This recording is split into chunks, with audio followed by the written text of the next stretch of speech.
Internet's live and local news talk in the morning. The Michael J. Thorp Show on Supertalk 1570. When you think of Playboy magazine and Hugh Hefner, you probably think about glossy photos of beautiful women, and maybe you think of articles from everything on fashion to interviews with the famous. But you probably don't think about music, specifically jazz, but you should. Patty Farmer is a businesswoman, a writer, and a former model who's an expert on the music, entertainers, and entertainment of Playboy. And she wrote a new book. It's called Playboy Swings, How Hugh Hefner and Playboy Changed the Face of Music. Good morning, Patty Farmer. Good morning. How are you today? I'm well. Where are you this morning, Patty? I am in Orange County, California. Okay. At 5:30 in the morning here. Yeah, it's fairly early to get up in the morning for people in the entertainment business. You know, we don't usually think about jazz and music when you think about Playboy, but we really should, shouldn't we? Definitely. You know, that's what made me write this book. For almost 2 decades, Playboy was the largest employer of entertainment in the country, and I didn't know that, and that's my business. And other people, I found out a lot of other people were like you, saying, really, you know, it's not what I think of when I think of Playboy. But there was a lot going on there, you know, between the clubs, 40 clubs around the world, the jazz festival, the TV shows, the record label, a lot of music. Yeah, well, you know, I worked in country music for a long time, and I remember some Playboy records in the country genre, including like Barbie Benton. Was there a lot of hits that came out of the Playboy label?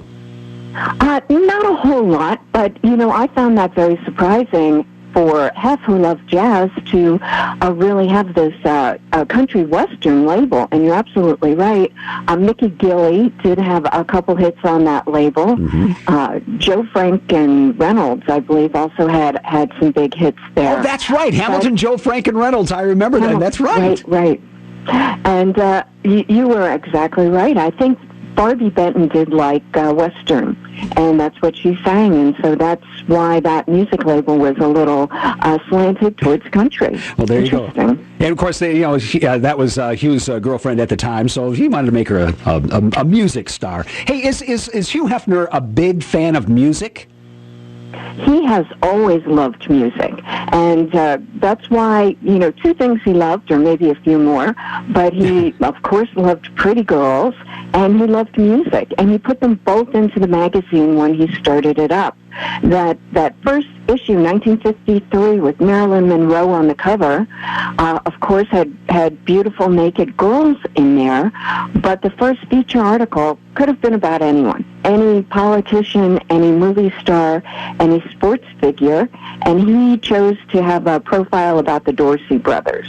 Really? So he was committed right from the beginning. When those iconic Playboy interviews first started hitting the scene in 1962, again, he could have profiled anyone, and it was Miles Davis that he chose. Wow. So he really liked the music. We're talking with Patty Farmer, who wrote the book Playboy Swings, How Hugh Hefner and Playboy Changed the Face of Music. And Patty, you know, can you tell, how did he change the face of music?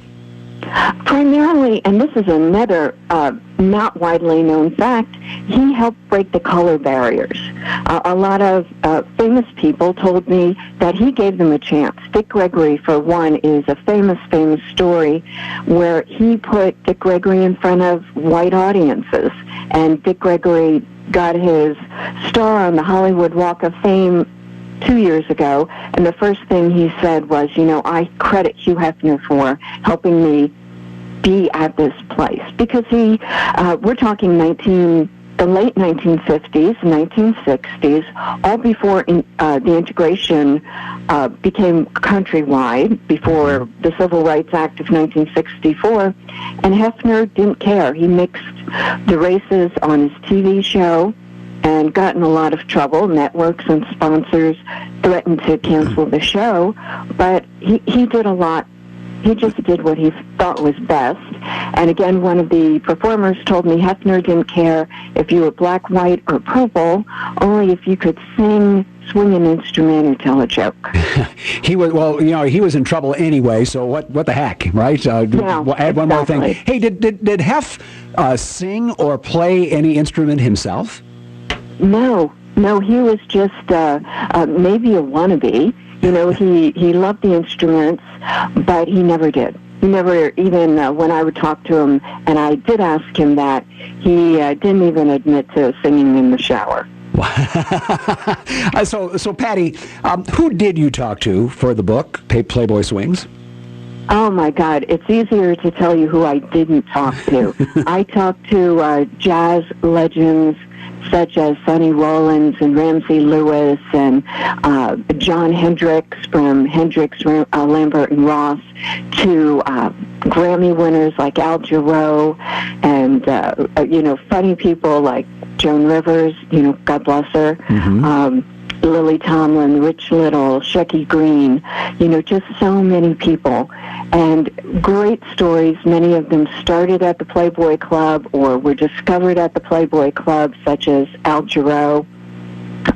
Just little-known stories. Was it a lot of starting out stories? I was just going to. Was it easy to get them to these stars to talk about Hefner and Playboy magazine, or it sounded like they were ready to talk and wanted to talk about Hef? Well, it was a good time for most of them. It was bringing up memories from when they were breaking into the business. And again, going back to Joan Rivers, she was part of a trio at that time. She didn't start out as a stand-up comedian. She was part of a trio called Jake, Jim, and Joan, and at the Playboy clubs, working the Playboy circuit. So they were happy times, mostly, for most of these folks. Al Jarreau, too. Even though they were living out of a suitcase and traveling around the country, they all had fond memories. Well, I want to ask you about Hugh Hefner himself. He's an icon. He changed the country in amazing ways, and it's still changing. But it's kind of interesting. He started out making money by showing beautiful women naked. Now he's dressing them again. He just kind of leads that way. What's Hugh Hefner like? Hugh Hefner is ahead of his time. Even at 90, he is just chock full of ideas. And going back to the younger years, he was ahead of his time. In business, he started franchising before, that was very popular at all. People didn't know about franchising. He started branding before Donald Trump ever thought about plastering his name on a building. And, he helped advance jazz. He took jazz music from a music that people would dance to a concert music that people would pay money and sit in seats and listen to performers perform for a couple hours. So Hefner was always ahead of his time, and even now, he is leading the way. Exactly. I did not see that, no more naked girls coming. I didn't see that concept coming, but it might work. Well, you don't know, but on the other hand, you can get pictures of naked girls online and in lots and lots of magazines now. And maybe it's time for him to go in just a little bit different direction, and that's just what he's always done, to lead the way. You're absolutely right. And this issue of Playboy, the one that just came out, is reminiscent of Playboy, where people actually said, I read it for the articles. I mean, if you get a chance, pick it up. It is amazing, the articles in there in this issue. I want to ask you one last question, Patty, and because we're running out of time here, but you're a former model. Were you ever a Playboy bunny or model? No, that was a little bit before my time, but I would have loved to have been one. All the bunnies and centerfolds I spoke to are lovely girls. Joan Rivers told me that was one thing she found very surprising, that the girls were so nice, and many of them stayed friends with her for her whole lifetime. So I would have loved to have played around up at the mansion. How did you connect with Playboy, I guess is where I was going with that. Why the connection with Playboy? That's what I do. I am a entertainment historian, and there's a lot of entertainment history there. So I chose to write about Playboy, and I introduced myself to the company, and it took me a little while to gain their trust, but when I did, Hefner invited me to the mansion, opened his archives, which is another visit you and I should have, talking about Hugh Hefner's archives. They're amazing. I bet they really are. Patty Farmer is the author of Playboy Swings, How Hugh Hefner and Playboy Changed the Face of Music. And the book is available right now, and it's fascinating. Thanks for your time this morning, Patty. Go take a little rest. I know it's early in the morning in Orange County, California. Thank you for the visit. I loved it. Thanks very much. Take care. It's 8:47 at Supertalk 1570.